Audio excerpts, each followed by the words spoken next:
Nous en avons fini avec la discussion sur l'article 5 et nous examinons deux amendements identiques de suppression. L'amendement 271, Monsieur Larive, vous avez la parole.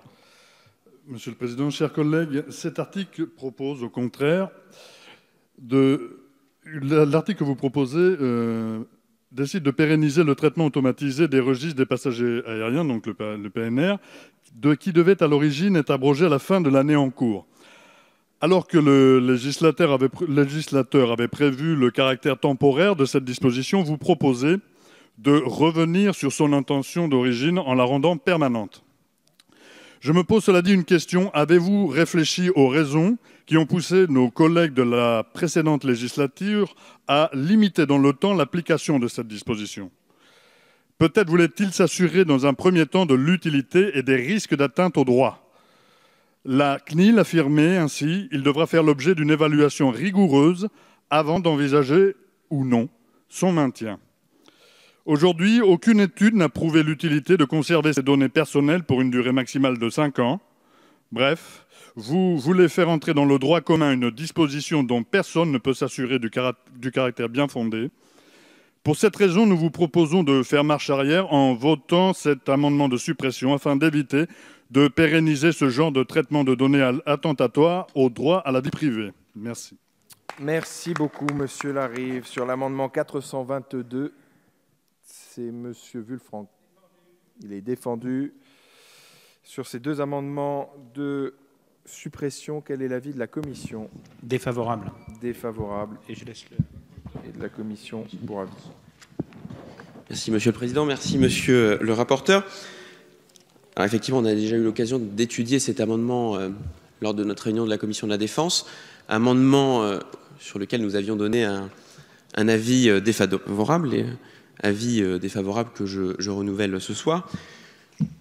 Petite parenthèse pour commencer, je rappelle que ces données existent depuis de nombreuses années, qu'elles sont utilisées à des caractères commerciaux par des entreprises privées, les entreprises privées du secteur aérien, sans que cela pose la moindre question.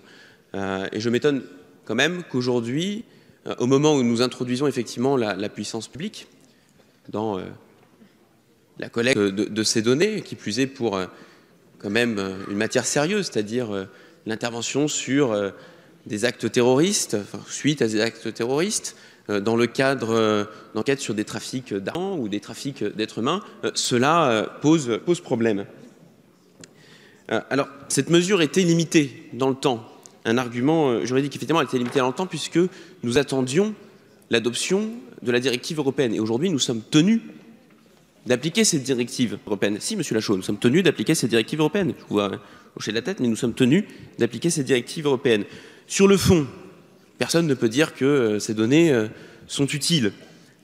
Ces données sont utiles non seulement en matière de prévention, elles sont utiles aussi par ailleurs dans l'appui dans certaines enquêtes. Et lors de nos auditions, l'ensemble des services que nous avons pu auditionner nous ont fait part de l'utilité et de l'efficacité de ces données. Alors comme nous avions déjà eu l'occasion d'en parler, un petit motif d'espoir pour vous. Un réexamen de tous les éléments de la directive européenne sera opéré en 2020 et il y aura alors l'occasion, effectivement, de redébattre de cette mesure. Merci, mais l'avis restera défavorable. Merci, Monsieur le rapporteur. Madame la Ministre, quel est l'avis du gouvernement ? Même avis. Les avis sont donc défavorables pour la Commission et le gouvernement.